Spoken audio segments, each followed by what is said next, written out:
사람마다 고유한 살냄새가 있어요. 우리가 누군가와 함께 살아가면서 참 이상해요. 이래도 살고 저래도 사는데 그 사람 살냄새가 싫으면 못 살아요. 몸에서 악취가 많이 나는 사람이 위생이 안 좋고 그 집단에서 배제시키는 게 인간의 역사에서 반복되어 왔거든요. 우리가 만일 집 냄새, 집 관리와 관련해서 저는 집 초대를 안 하는 게 좋겠다 싶은 사람들이 좀 있어요. 네, 첫 번째가 안녕하세요. 듣다 보면 저절로 똑똑해지는 팟캐스트 진행을 맡은 신하영입니다. 자, 오늘의 주제는 바로 집 관리입니다. 함께해 주실 이호선 교수님, 장홍재 교수님, 그리고 백인하 교수님 모셨습니다. 안녕하세요. 안녕하세요. 네, 안녕하세요. 저희가 이렇게 세 분의 교수님과 함께 집 관리에 대해서 이야기를 나눠볼 텐데, 사실 관리가 잘 된 집 하면 저는 가장 먼저 떠오르는 게 포근한 냄새, 그 향이 있잖아요. 근데 집마다 좀 고유한 냄새가 있는 것 같아요. 할머니 집 가면 나는 냄새 있잖아요. 그럼 입구부터 뭔가 기분이 너무 좋은 그런 기억이 나는데, 신기한 거는 우리 집 냄새는 못 맡아요. 근데 저희 친구가 놀러 오면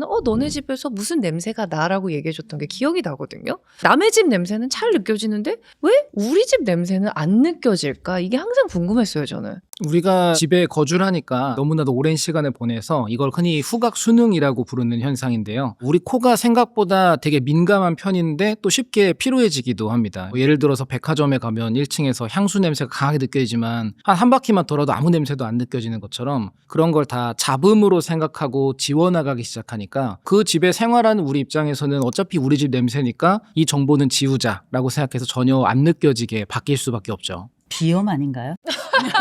그런 거는 아닌 것 같아요. 비염이면 맛을 또 잘 못 느끼기도 하잖아요. 근데 그런 분이라면은 어디를 가도 안 느껴지겠지만 다른 집 냄새도 안 맡아지고 우리 집 냄새도 안 맡아지고 그런데 우리 집에서도 냄새가 맡아질 때 있어요. 남편이 나 몰래 뭐 먹었을 때 현관문 딱 들어갔을 때부터 뭐 먹었어. 밥 냄새 같기도 한데 이게 실제로 맞는 말일까요? 밥 냄새를 우리가 좀 추억을 많이 가지고 있죠. 그래서 이 냄새가 어떤 물질일까도 당연히 사람들이 연구를 했고요. 이걸 이제 2아세틸1 피롤린이라 부르는 화학 물질인데 제가 궁금해서 찾아본 적이 있었어요. 동양 사람들은 밥이 주식이니까 밥 지어진 냄새를 되게 매력적으로 느낄 텐데 서양은 빵을 먹잖아요. 그럼 이 사람들은 이걸 구린내로 느낄까 어떤 식으로 느낄까가 궁금했는데 공통적으로 이 물질은 모든 인간이 즐겁게 느낀대요. 왜냐하면 탄수화물이 있거나 구워지는 냄새를 진화적으로 매력적으로 느끼게 만들어져 있어서 밥 냄새는 모든 인간들이 좋아하는 냄새다라고 하더라고요. 그거 일종의 뭐 생존 전략인가요? 그러니까 밥, 탄수화물, 당, 에너지원이니까 그 냄새를 다 좋게 느껴서. 우리가 에너지 얻기 제일 쉬운 게 역시 당분이니까 그걸 찾은 사람들이 살아남고 그 냄새 못 맡은 선조들은 다 죽었기 때문에 지금 우리가 다 그걸 느끼는 사람만 남은 거겠죠. 약간 채취는 어떤가요? 사람마다 이제 그 고유한 냄새가 있잖아요. 그럼 같은 집에 살아도 안방 냄새 다르고 거실 냄새 다르고 좀 다르게 느껴지는데 그건 어떤 느낌인가요? 채취, 뭐 냄새 하면은 네. 크게 두 가지를 좀 생각하면 되는데요. 바로 유기물이랑 미생물이거든요. 생물마다 다 이렇게 분비가 되는 유기물의 종류나 구성이 다 다르겠죠. 그래서 남편 유기물, 그리고 제가 분비한 유기물, 뭐 자신 유기물 다 다른 거예요. 근데 유기물만 있다고 해서 막 냄새가 엄청 느끼나기보다는 그 유기물을 미생물이 대사하게 되는데요. 그래서 미생물이 만들어낸 그 대사체가 우리가 냄새로 느끼게 되는 겁니다. 그래서 냄새가 도대체 뭐냐를 생각한다면은 그 유기물과 이제 미생물인데, 그래서 사실 사람마다 다 다를 수밖에 없어요. 사람마다 그 미생물도 다르고 유기물도 다르기 때문에 냄새를 사실은 뭐 사람의 지문이라고도 하거든요. 왜냐면 같은 냄새를 가진 다른 사람이 없기 때문에. 그래서 그렇게 이해를 하시면 됩니다. 그래서 실제로 안방에서 냄새 좀 다르고 자녀 방에서 좀 냄새가 다르고 이거는 과학적으로도 설명이 된다고 말씀드립니다. 저희가 집단을 대상으로 강의를 하잖아요. 대학에서 젊은 층들을 대상으로 강의를 할 때는 사실 유사한 냄새가 납니다. 그런데 지방을 다니면서 각기 다른 연령의 집단을 만나잖아요. 집단마다 지역마다 냄새가 달라요. 정말요? 네, 그래서 어르신들이 많은 집단에 가면 그 고유한 어르신들의 냄새가 있고요. 특별히 그게 또 지역이 가지고 있는 또 계절이 가지고 있는 특성에 따라서도 굉장히 다르거든요. 강의를 이렇게 가서 보면 냄새만 맡아도 이분들이 가지고 있는 전반적인 연령대가 파악이 되고요. 분별이 되더라고요. 근데 맞는 말씀을 하신 게, 제가 유기물이라는 단어로 설명을 하긴 했지만 그게 이제 생활 습관, 먹는 거 대해서 다 그 유기물을 다 결정하거든요. 그러니까 땀으로 이제 유기물이 분비가 되는 거고, 뭐 피지로 분비가 되는 거고, 그래서 여러 경로를 통해 그 유기물이 분비가 되는 건데, 그러면은 그 원료가 뭐냐? 우리가 다 먹는 거. 그래서 같은 문화권 혹은 뭐 같은 생활 습관이 있다거나 하면은 이제 냄새가 상대적으로 다른 집단에 비해서 비슷할 수 있다라고 설명할 수 있을 것 같습니다. 뭐 다 경험이 있으실 것 같아요. 한국인들 냄새가 있고 외국인들도 어느 지역 뭐 아랍 쪽이냐 미국이냐 이거에 따라 우리가 느낀 냄새가 정해져 있잖아요. 어느 정도. 그 기생충 영화 생각이 나요. 그때도 아. 그 냄새에 관한 게 굉장히 키 장면이기도 하잖아요. 그 아이가 네. 그 냄새를 네. 발견하고 그 두 사람에게서 같은 냄새 난다고 얘기를 하죠. 실제로 사람을 처음 만났을 때 냄새가 좀 안 좋으면은 첫인상이 좋기가 어려울 것 같거든요. 상대방의 심리에서는 어떤 일이 일어나고 있죠? 사람이 죽을 때까지 남는 감각이 후각이잖아요. 그래요? 그 청각도 남지만 후각에 대한 연구가 굉장히 많아요. 마지막 순간에 어르신들 돌아가실 때 이분들에게 가족들의 냄새고 가까이 다가가기도 하고 어떤 물건의 냄새를 이렇게 함께 나누기도 하고 이런 과정들이 있거든요. 근데 이 후각이라고 하는 게 사실 마지막 순간까지도 남아있는 감각이기도 하지만 동시에 첫 순간 우리가 첫사랑에 빠질 때도 가장 큰 영향을 미치는 게 후각입니다. 이를테면 어떤 남자가 딱 지나갔어요. 근데 어떻게 나도 모르게 고개가 이렇게 돌아가는 남자가 있잖아요. 이게 냄새가 본능적으로 이 사람에게 끌리게끔 하는 아주 중요한 매개 역할을 하는데 그러면 이 사람에 대한 호감도가 얼마나 올라갈 것인가 떨어질 것인가는 내가 가지고 있는 냄새를 바꾸는 것만으로도 가능한 거고요. 그래서 조향사 분들하고 제가 이제 얘기를 좀 나눌 경험이 있었는데 이 조향사들은 얘기를 한다는 거예요. 어떤 향을 만들어 드릴까요? 그러면 가장 많은 요구는 뭐냐면 여성들이 가장 좋아하는 냄새는 뭡니까? 이 질문을 가장 많이 받는다는 네. 거예요. 어쩌면 우리는 선택받기 위해 냄새를 만들 수도 있다. 그리고 이 선택받기 위해서 만든 냄새를 통해서 우리는 내가 나 아닌 사람으로 상대에게 더 나은 사람으로 나를 만들고 각인시킬 수도 있다. 이런 차원에서 어쩌면 우리의 첫 번째 사랑은 얼굴이 아니라 냄새였을 수도 모르겠습니다. 근데 진짜 저도 공감하는 게 후각은 되게 특별한 감각이라고 생각하는 게 실제로 제 뇌에서 후각 지각 반응이 일어날 텐데 감정을 담당하는 그 편도체와 장기 기억에 담당하는 해마로 가는 그 관문과 후각이 직접 연결되어 있다고 해요. 다른 시각과 청각과는 다르게. 그래서 후각은 말씀하신 것처럼 그 후각과 관련된 경험 그 맥락 정보들이 같이 저장이 되기 때문에 오히려 반대로 좋은 냄새를 이용해서 좋은 인상을 이렇게 느끼게 한다거나 좋은 냄새에서 좋은 공간으로서 이미지를 준다거나 뭐 이런 전략을 많이 쓰고 있는 것 같습니다. 좋은 냄새를 기준으로 우리가 더 관계를 좋게 하는 것만 말했지만 사실 더 걱정해야 되는 건 나한테서 악취가 나는 경우. 이거는 우리가 그 행동적 면역학이라고 부르는 게 있어요. 보통 면역은 우리 몸에 안 좋은 게 들어오거나 하면 그거에 대항할 수 있는 일종의 능력이나 체계를 말하는데 행동적이라는 거는 아주 먼 과거에 사람들이 모여 살았는데 이때는 아직 뭐 미생물도 모르고 약도 모르고 아무것도 모를 때 왜 이 사람은 아프고 이 사람 곁에 있으면은 나도 아파지는가를 경험적으로 보다 보면 뭔가 몸에서 악취가 많이 나는 사람이 위생이 안 좋고 이 사람을 자연적으로 그 집단에서 배제시키는 게 인간의 역사에서 반복되어 왔거든요. 그래서 우리가 걱정할 건 호감을 사는 것도 있지만 내가 남한테 비호감을 사지 않기 위해서 악취를 제거하는 거에 우선 그걸 첫 번째 단계로 고민을 해보는 게 좋을 것 같다는 생각이 들어요. 저한테는 어떤 냄새가 나는지 갑자기 이제 막 생각이 나게 되는데 이게 되게 중요한 네. 말씀이신 게 아로마요법이라는 걸 쓰잖아요. 일종의 감정 디톡스 같은 거거든요. 네. 내가 가지고 있는 불쾌감 이런 것들 또 나를 사로잡고 있는 여러 나를 누르는 요소들이 냄새 하나만으로도 가벼워질 수도 있고 냄새만으로 또 때로는 무겁게 만들 수도 있는 거거든요. 냄새의 조율을 통해서 정서도 변경시킬 수 있다는 걸 보면 이 냄새가 가지고 있는 정신역학이라는 건 대단한 거죠. 제가 한 번은 새 신발을 샀어요. 신발을 푸는 순간부터 새 신발에서 나는 그 엄청난 뭐랄까요 아세톤 같은 냄새가 있어요. 그게 막 온 집을 막 이렇게 장악을 하더라고요. 그 다음날 그 신발을 신고 카페에서 회의를 하게 됐어요. 그 신발에 냄새가 난다는 걸 전혀 생각을 못한 거예요. 갔는데 그 카페에 제 신발 냄새가 모든 카페를 다 장악을 했어요. 이 사람이 주는 그 인상이 특별히 냄새가 주는 인상이 크다 이런 말씀을 주셨는데 사람이라는 것도 그런 것 같아요. 이를테면 우리가 누군가와 함께 살아가면서 사람마다 고유한 살냄새가 있어요. 사람이 부부로 살할 때 참 이상해요. 이래도 살고 저래도 사는데 그 사람 살냄새가 싫으면 못 살아요. 참 희한하게.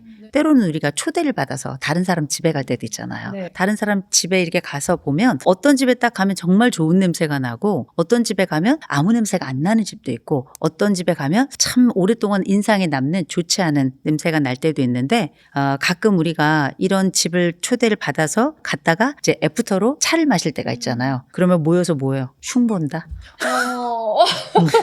그 집 가니까 이게 좋았다, 저게 좋았다 이렇게 말씀하시는 분들도 계시지만 야, 그 집은 왜 그렇게 놓고 사니? 이런 사람들도 있고 그 집 갔더니 약간 좀 이상한 냄새 나지 않았어?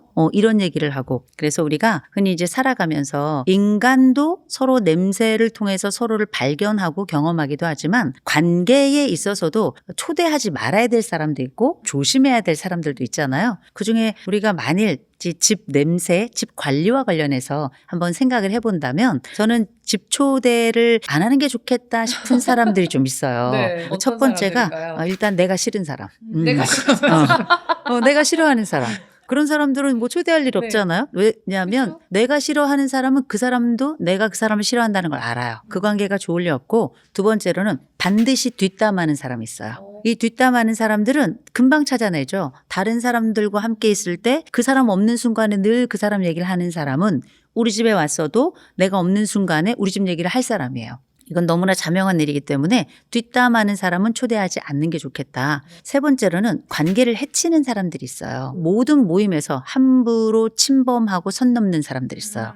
이런 사람들은 관계를 해치는 사람들이거든요. 이건 마치 저는 1년에 세균의 번식 같다고 저는 생각을 해요. 또 다른 사람들의 마음에 들어가서 그 사람 마음을 오염시키고 그 관계를 사실 굉장히 좋지 않은 분위기로 만들거든요. 적어도 손님을 우리 집에 초대한다면 요건 좀 가려야 될 것이다. 그리고 사실은 옛날하고 다르게 요즘은 집에 손님을 초대하는 문화가 별로 없잖아요. 네. 다 뭐 집 밖에서 뭘 하든지 하지만 정말 가까운 사람들은 집 안에 함께 초대를 해서 식사를 하거나 아니면 차를 마시거나 할 텐데 그때에도 이 사람에 대한 좀 구분, 내 집의 경계를 넘어 들어오는 사람들에 대해서는 좀 구분을 하고 조금 관리가 필요하지 않나 그런 생각을 좀 해봅니다. 그런 의미에서 우리가 살고 있는 공간을 가꾸는 게 정말 중요한 일이라는 생각이 들어요. 그래서 요즘에 그 환기에 집착하시는 분들 많잖아요. 오랫동안 집을 비웠을 때 그 집에서 쾌쾌한 냄새 나는 걸 진짜 못 참는 사람 바로 접니다. 그러니까 약간 몸은 뭐 씻고 뭐 향수라도 뿌리고 할 수 있는데 집에서 나는 그 쾌쾌한 냄새는 진짜 못 참겠더라고요. 근데 그게 단순히 환기를 안 시켜서 좀 공기가 갇혀져 있어서 나는 냄새인가요? 공기 자체는 무취예요. 공기만 네. 있다면은 냄새가 있진 않고요. 그래서 냄새가 나려면은 아까 말했듯이 우리의 그 잔여물들이 있고 집안에 있는 세균 곰팡이들이 이제 만들어낸 냄새라고 할 수 있고요. 각질 떨어지잖아요. 각질에도 많은 유기물들 들어있거든요. 그러니까 각질 뭐 이런 것들 아니면 빨래 안 했을 때 섬유에 붙어있는 유기물들이 일을 하면서 만들어낸 물질들 그 대사체들이 이 냄새의 실체인 거죠. 그래서 약간 오랫동안 밖에 나갔다 오면 화장실에 그 약간 쿰쿰한 냄새 있지 않나요? 그것도 그것 때문인가요? 화장실은 진짜 습한 공간이잖아요. 네. 그러니까 미생물이 제일 잘 자랄 수 있는 게 고온 다습이에요. 근데 일단 화장실은 습한 환경이기 때문에 미생물 번식에 가장 유리한 환경이라서 화장실에서 냄새가 가장 많이 날 수 있죠. 저희 집은 화장실에서는 냄새가 안 나는데요. 고양이 똥내가 고양이를 키우는데 이런 동물들과 함께하는 생활 더군다나 이제 연령대가 좀 있는 분들 중년 이상의 삶을 사는 분들은 이미 반려동물의 냄새가 함께 몸에서 같이 나는 것 같아요. 집에서도 나고. 근데 예를 들어서 제가 이제 어르신들 상담을 하잖아요. 때로는 방문 상담을 해야 될 때가 있어요. 그러면 어르신들은 문을 딱 열고 들어갔을 때 이 냄새만으로도 이분이 가지고 있는 병력도 알겠더라고요. 당뇨를 가지고 있는 분들에게 나는 특이한 냄새 그게 오래되면 집에 또 옷에 꽉 차고요. 그러면 이 분변 냄새하고 어르신들이 가지고 있는 고유의 냄새에다가 거기에 질병 때문에 약이 되는 이런 냄새가 합쳐져 가지고 사실은 변화를 주지 않으면 안 되는 오랫동안 아팠던 분들에게서 나는 냄새가 있어요. 중장년층의 채취 말씀하셨는데 그것도 사실 이유가 있는 게 그러니까 피지가 분비가 되는데 산화가 되게 잘 되는 피부 상태거든요. 중장년층으로 갈수록. 그래서 이제 투노네날이라고 하는 성분이 많이 만들어지는데 그게 이제 중장년층에서 나는 채취의 원인 물질이고요. 또 근데 그게 섬유에 잘 달라붙어요. 그래서 이제 옷을 벗어놓고 이제 사람이 없음에도 불구하고 거기에 그 물질 분자가 붙어 있으니까 계속 냄새가 나는 거 생각하시면 되겠습니다. 그래서 샤워 자주 자주 하셔라. 옷 빨래 자주 하셔라. 그런 얘기를 저는 정말 자주 해요. 그 아까 투 노네날이라고 하셨나요? 저희 같은 사람이 좀 알아들을 수 있는 냄새로 표현하면 어떤 그 냄새일까요? 물질의 노인 냄새예요. 그리고 우리 몸에서 맡고 싶으면 여기 귀 뒤에를 딱 해서 이제 안 씻었을 때 냄새 맡으면 약간 쿰쿰한 냄새가 있거든요. 그런 냄새가 섬유에 아까 잘 달라붙는다고 했는데 그건 정말 잘 빨아야겠네요. 그럼 그 냄새를 없애려면은 뭐 물로 백날 빨아도 안 빠지고요. 이게 노넨이라는 말 자체가 탄소가 9개가 연결되어 있다는 건데 탄소가 길면 길수록 기름 성분이 강해져요. 대표적으로 우리 자동차에 넣는 휘발유가 탄소 7개, 8개로 되어 있는 거를 휘발유라고 부르거든요. 그러니까 노네날은 그것보다도 더 기름 성분인 거라 이제 옷 같은 데 붙으면 섬유에 코팅을 해요. 이게 쉽게 예상할 수 있는 건 뭐 고깃집에 가면 고기 기름이나 냄새가 옷에 배면 진짜 안 나오잖아요. 머리카락에서 다 코팅이 되고 그런 정도로 겉에 붙는 거여서 이게 물로 하거나 턴다고 되는 게 아니라 이 기름 성분을 잘 녹이고 씻어낼 수 있는 세제류를 써야만 깨끗하게 제거가 될 수 있습니다. 연령대별로 다르게 나는 냄새 하니까 딱 떠올랐던 게 제 친구들 중에 성장기 아들, 청소년기 아들이 있는 친구가 있는데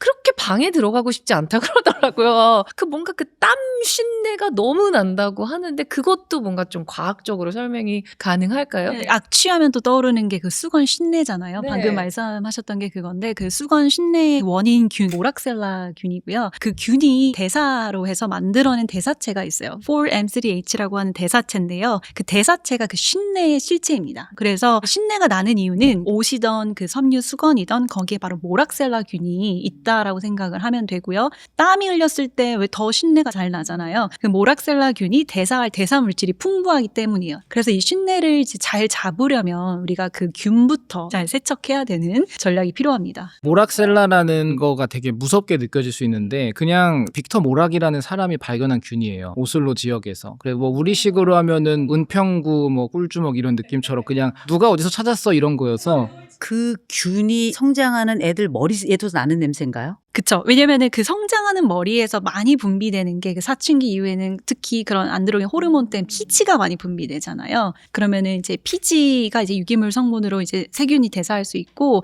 그 모락셀라 균이 수건에만 있지 않고 사실 피부에 공생하는 균 중에 하나예요. 우리 피부에도 있습니다. 그래서 정수리 냄새라고 하죠. 그런 것도 그 정수리 냄새가 우리가 흔히 말하는 견해. 라고 하는 것도 비슷한 건가요? 네, 그러니까 우리 몸에 땀샘이 두 종류예요. 체온을 조절하는 땀이 있는데 그 땀 자체는 냄새가 안 나요. 사실은 대부분이 물로 이루어져 있고 그리고 전해질 우리 보통 소금물이라고 하잖아요. 그래서 소금물 냄새 악취라고 느끼진 않잖아요.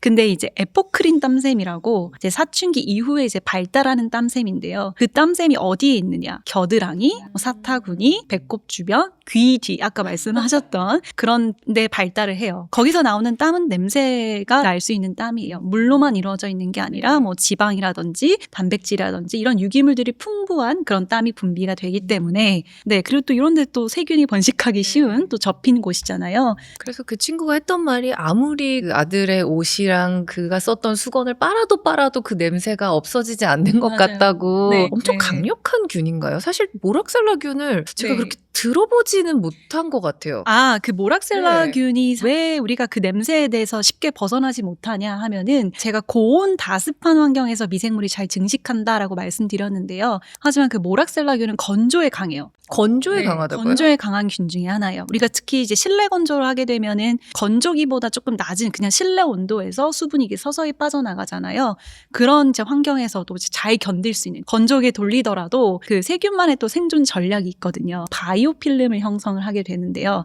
세균 혼자 살아가는 게 어려운 극한 환경이라면 세균도 군집을 이뤄요. 집단 행동을 하게 됩니다. 그래서 세균이 그 어떤 표면 같은 데 붙어서 집단을 이루고 또한 이제 보호막을 형성을 해요. 보호막 때문에 건조에 대한 그 내성이 더 강한 거예요. 그래서 젖은 수건은 말라도 냄새가 나는 거군요. 말라도 냄새가 나는 원인이 이제 바이오필름이라서 흉내를 완전히 없애려면은 그 바이오필름까지도 이제 제거를 하는 게 필요합니다. 바이오필름이 되게 어려운 단어 같지만 우리가 제일 쉽게 느낄 수 있는 게 양치를 안 하거나 아침에 일어나면 약간 미끈미끈하게 치아가 돼 있잖아요. 이게 자는 동안 세균들이 바이오필름을 만들어 놨어요. 이걸 안 하면은 그 안에서 계속해서 이제 충치가 진행이 되고 우리가 제대로 물리적으로 이걸 벗겨내고 뭐 가끔 스케일링을 받고 하는 게 게 바이오필름을 완전히 없애려고 하는 거라 지금 대충 입을 맨날 물로만 헹구는 거를 우리가 옷에다가 하고 있다고 생각하면 되는 거예요. 그거를 제거하지 않으면 결국에는 해결이 안 되죠. 그렇군요. 그러니까 이거는 균을 잘 세척해서 잘 잡아야지 잡지 않으면 근본적인 그 냄새를 잡지 맞아요. 못한다는 말씀이신 네. 거잖아요.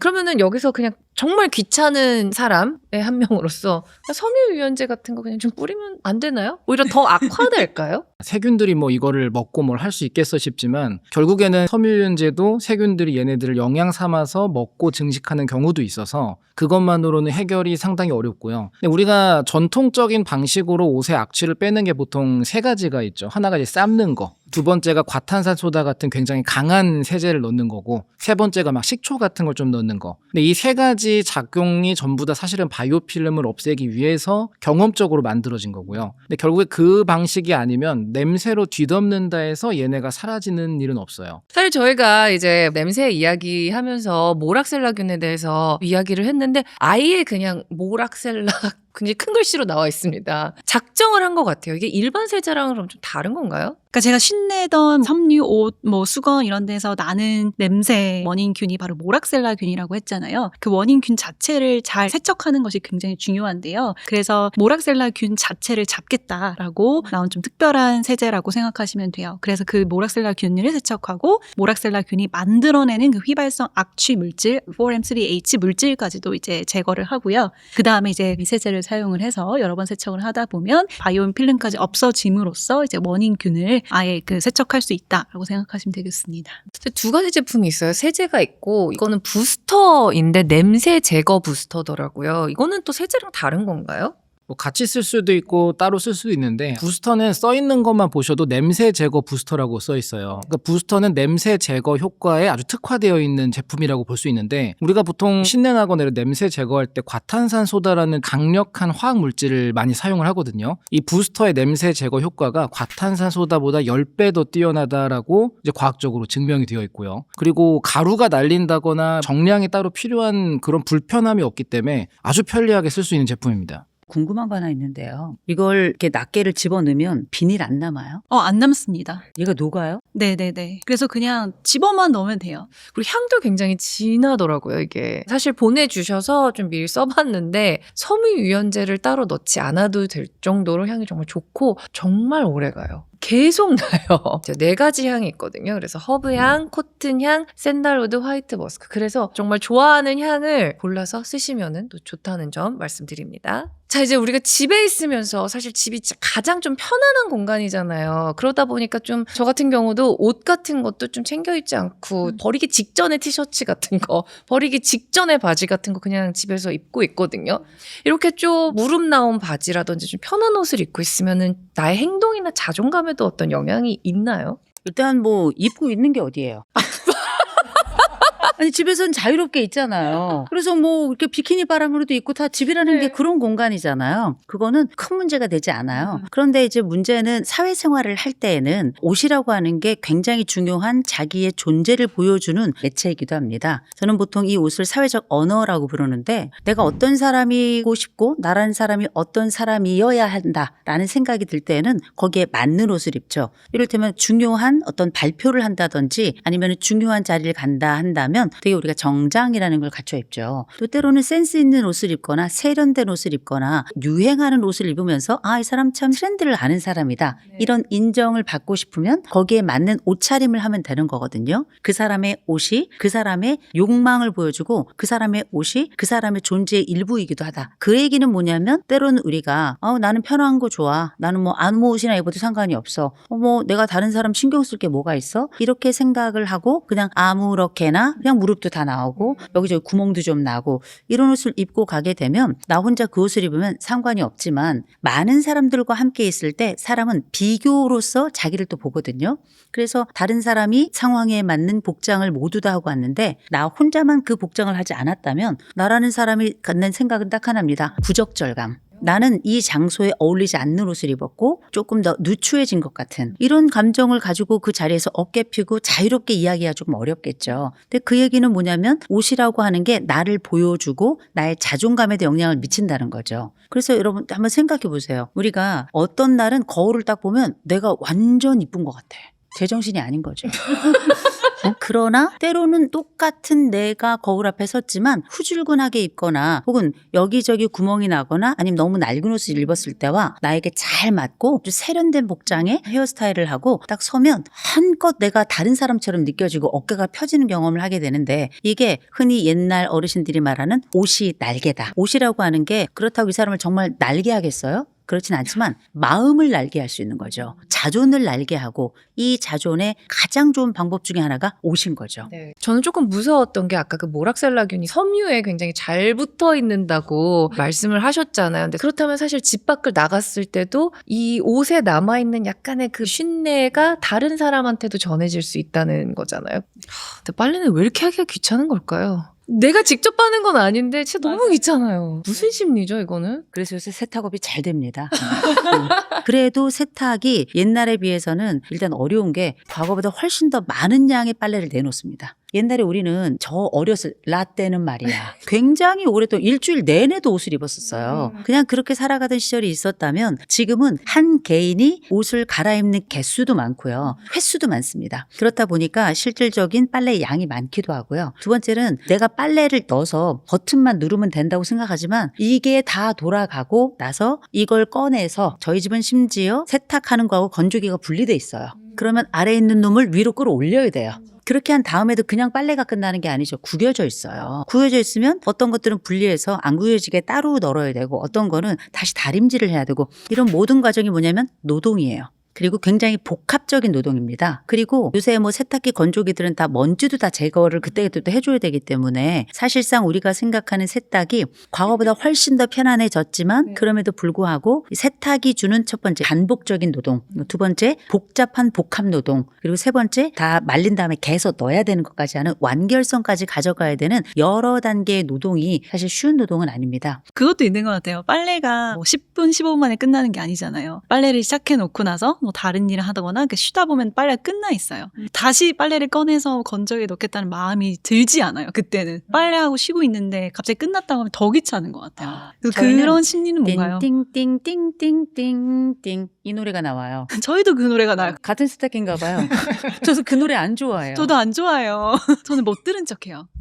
남편이 근데 보세요. 우리가 세탁을 하나의 예를 들었지만 이런 반복적이거나 혹은 일상적인 노동이라고 하는 건 우리가 당연히 해야 된다고 생각을 하지만 엄밀히 말하면 내가 정신적으로 문제가 없고 어려움이 없을 땐 그냥 아무렇지도 않게 하던 빨래 해요. 그런데 어느 순간 나에게 우울감이 오거나 혹은 여러 가지 문제가 생기면 제일 먼저 미루는 것 중에 하나가 빨래입니다. 왜냐하면 먹는 건 더 급한 일이거든요. 그래서 세탁이 미뤄지는 경우가 많고 심리학 쪽에서는 정신운동 지체라는 말을 써요. 우울해지면 사람의 행동이 느려지고 이를테면 몸에 대한 청결도가 떨어지고 동시에 옷을 잘 갈아입지 않고 빨아입지 않고 이런 문제가 대부분의 우울 환자들에게 나타난단 말이에요. 그래서 사실 우리가 몸을 청결하게 하고 옷을 청결하게 하고 집을 청결하게 하고 이 모든 과정은 정신의 건강성하고 아주 밀접하게 연결되어 있습니다. 이 사람의 일상에 어떤 부분이 무너져 있는가를 볼 때 늘 하던 일이 멈췄던 것 그리고 당연히 해야 되는 것들이 지연되거나 이런 경우가 있다면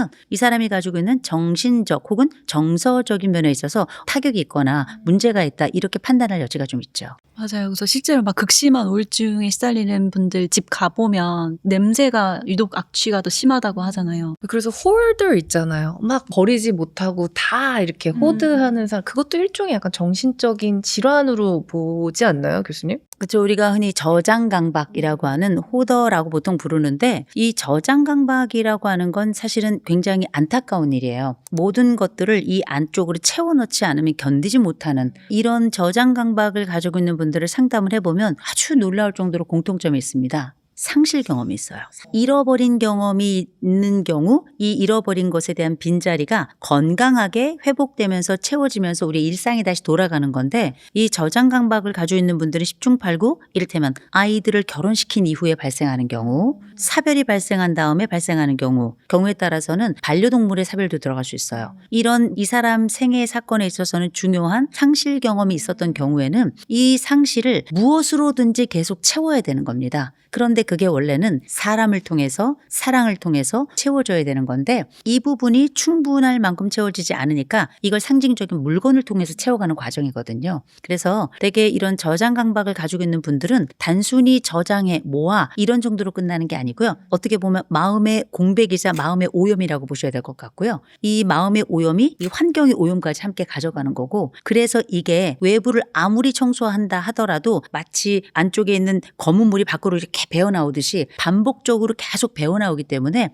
이거는 외부에 대한 청결과 더불어서 내부의 청결, 안쪽에 대한 기본적인 돌봄이 가장 중요하죠. 네. 사실 우리 조금 다 이런 비슷한 그런 저장에 대한 욕구는 있는 것 같아요. 전 특히 옷 같은 거를 잘 못 버리겠어요. 뭔가 예전에 좋은 추억이 있었을 때 입었던 잠바 같은 거, 꽈잠 같은 거. 또 제가 진짜 미련을 못 버리는 게 작아진 옷들. 아이 낳기 전에 입었던 옷들. 살 빠지면 입을 수 있어. 이런 그것도 못 버리겠고. 그러니까 뭔가 옷을 못 버리고 좀 끌어안고 사는 그런 심리는 뭘까요, 교수님? 사실 이 모든 것들은 뭐냐면 그 가장 좋았던 순간에 대한 그리움이거든요. 좋은 말로 보자면 우리의 추억에 대한 보존이지만 다른 말로 보자면 우리의 과거가 우리와 현재, 우리의 미래의 발목을 잡는 일입니다.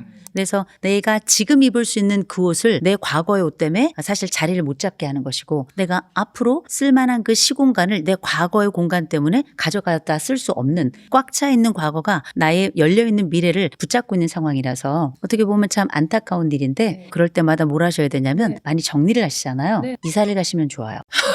강제로 정리를 하게 되나요? 약간 좁은 집으로 가잖아요. 저절로 정리가 됩니다. 그래서 이건 네. 제가 농담 삼아 이런 말씀을 드린 것도 있지만 생각해 보세요. 우리가 지금 처해 있는 상황을 조금 더 압축적이고 좁은 혹은 명확해진 상황으로 이 사람을 데리고 오잖아요. 이 사람이 정신이 딱 납니다. 집을 어떻게 관리하느냐, 그러니까 빨래를 어떻게 관리하느냐에 따라서 또 이렇게 여러 가지 심리 상태를 알 수 있다는 것도 굉장히 흥미로운데요. 사실 뭐 교수님께서 이사를 가라 이런 식으로 명쾌하게 해답을 주셨는데 제가 이사를 못 갑니다. 집값이 너무 뛰었어요. 그래서 뭔가 이렇게 거창한 거를 하지 못할 때 앞으로 나아가기 위해서 할 수 있는 좀 사소한 습관을 좀 하나 추천해 주시면 좋을 것 같아요. 제가 상담을 하다 보면 많은 분들이 의외로 옛날 것을 못 버리는 것도 있지만 어떤 방식으로 버려야 될지 몰라서 구분과 기준을 갖지 못해서 정리가 어렵다고 하는 분들이 많이 계신데 우리가 음식도 소비 기한이라는 게 있는 것처럼 전 기준을 3년으로 많이 얘기합니다. 3년간 입지 않았거나 쓰지 않았거나 만지지 않았던 건 다음 생에도 안 쓴다. 이게 이제 저의 기본적인 생각이어서 3년 동안 쓰지 않았던 것들은 충분히 정리 대상이 될 수 있다. 근데 왜 3년인가요? 되게 여러 가지 기준이 있을 수 네. 있지만 제일 먼저 3년은 나의 노화가 느껴지는 시기가 3년이에요. 작년 사진, 올해 사진 달라 이렇게 얘기하시는 분도 계시지만 3년 전 내 사진 한번 보세요. 정확하게 다릅니다. 그다음에 두 번째로는 되게 우리나라 사람들이 삼자를 좋아해요. 삼세판 그래서 중학교도 3년이고 고등학교도 3년이 뭔가 변화되는 기간이 3년이면 어린아이가 유치원을 가고요. 조금 더 큰 아이는 초등학교를 가고요. 뭐 중학교, 고등학교, 뭐 대학교 이렇게 갈 때 아이들 방 정리하고 교과서 정리하고 이렇게 단장을 하는데 그 기간에 가족이 함께 자기의 삶을 개별적으로 정리해 보는 것도 괜찮다는 거죠. 그런 의미에서 3년이라는 기간이 아무것도 아닌 것 같지만 정리를 하고 또 버리기에도 괜찮은 시간이 아닌가라는 생각을 해봤습니다. 3년이라는 기준점을 제시해 준 게 굉장히 명확한 것 같습니다. 자, 3년이 되면은 이제 안 쓰면은 버려라. 그럼에도 불구하고 제 옷장은 왜 이렇게 항상 가득 차 있는 건지 모르겠는데 옷장에서 엿볼 수 있는 사람의 심리나 성격 같은 걸 좀 짧게 정리를 해주시면 이것도 재미있을 것 같아요. 그 옷장을 한번 더 열어보시면 옷장이라고 하는 건 제한된 공간이에요. 그 안쪽에 이 사람이 자기의 삶을 무엇으로 살고 있는지를 저는 한눈에 볼 수 있는 게 옷장이라고 생각합니다. 어떤 사람은 그 사이에 끼다 못해서 마치 옆구리 살이 튀어나오듯이 옷들이 바깥으로 막 지그재그로 튀어나오고 근데 중요한 건 그렇게 된 곳은 안쪽이 다 구겨져 있다는 거예요. 이런 분들은 보면 되게 많은 것들을 가지고 있지만 활용을 못하는 경우가 10중8구입니다. 그리고 그 안쪽의 물건들이 원래 그 공간에 비해서 너무 많은 것들이 들어가 있는 분들은 그분들의 식생활도 한번 보셔야 돼요. 많이 먹습니다. 그리고 실제 정리가 장롱뿐만 아니라 온 집이 정리가 안 돼 있을 가능성이 대단히 높고요. 또 이 장롱 안쪽이 굉장히 잘 정리되어 있는 분들은 보면 다른 살림살이도 잘 정리되어 있고 자기의 몸에 대한 관리도 잘 돼 있어요. 옷을 잘 관리하는 사람은 놀라울 정도로 몸도 잘 관리를 합니다. 그래서 우리가 옷장이라고 하는 영역이 하나의 그 사람의 작은 세계라고 보시면 되고 이 작은 세계의 정리 정도가 이 사람의 삶의 정리 정도와 대단히 일치한다. 그러니 우리의 옷장 정리만으로도 우리의 삶을 다시금 정리하는데 시작점이 될 수 있다. 네. 저는 이렇게 말씀드리고 싶습니다. 많이 반성하게 되네요. 저 지금 제 옷장도 지금 좀 촘촘하게 꽉 차 있거든요. 근데 거기서도 냄새가 쾌쾌한 냄새가 좀 많이 나더라고요. 근데 이거를 뭔가 좀 화학적으로 잡을 수 있는 방법은 없을까요, 두 분? 일단 깔끔하게 세척을 하는 게 먼저고요. 그다음에 미생물이 잘 자라지 않는 환경을 좀 만들어 줄 것 같아요. 그러니까 고온 다습과 좀 반대인 거죠. 뭐 제습제를 안에 넣어놓는다던가 옷장에. 그리고 옷장이 있는 공간은 조금 저온으로 너무 보일러를 틀지 않고 어떤 미생물 배양기 같은 공간을 만들어주지 않고요. 미생물이 잘 살지 못하는 그런 환경을 만들어주면 좋지 않을까. 저는 탈취제 쓰는 게 제일 좋을 것 같긴 한데 보통은 옷 자체를 넣을 때 보통 세탁을 해서 보관을 하잖아요. 근데 나중에 꺼내보면 쿰쿰한 냄새가 날 때가 있고 이건 아까 말씀하신 것처럼 장기 여행이나 외국에 갔다 왔을 때 집에서 냄새가 나는 게 사람이 안 살고 유기물이 없어도 가구나 아니면 주변 틈으로 들어오는 냄새들이 있어요. 무거운 냄새는 천천히 들어와 고여있는데 가벼운 건 나가니까 점점 고이게 되거든요. 그래서 저도 느끼는 게 오히려 옷장에서 냄새가 나게 되는 경우들이 가끔 있어서 우리가 뒷면은 모르잖아요. 결로가 있을 수도 있고 거기가 뭔가 사가가지고 냄새가 갇힐 수 있으니까 옷장을 바꿔야 되겠군요. 저도 그 생각을 했어요. 해도 안 되면 옷을 버리는 게 아니라 오늘 옷장을 바꿀 게 많아요. 바꾸는 게 많은 세탁기도 것 바꾸고 옷장도 바꾸고. 일단 세제부터 바꾸셔야죠. 세제부터 바꾸세요. 네, 세제부터 네. 바꾸셔야 됩니다. 이사도 하시죠.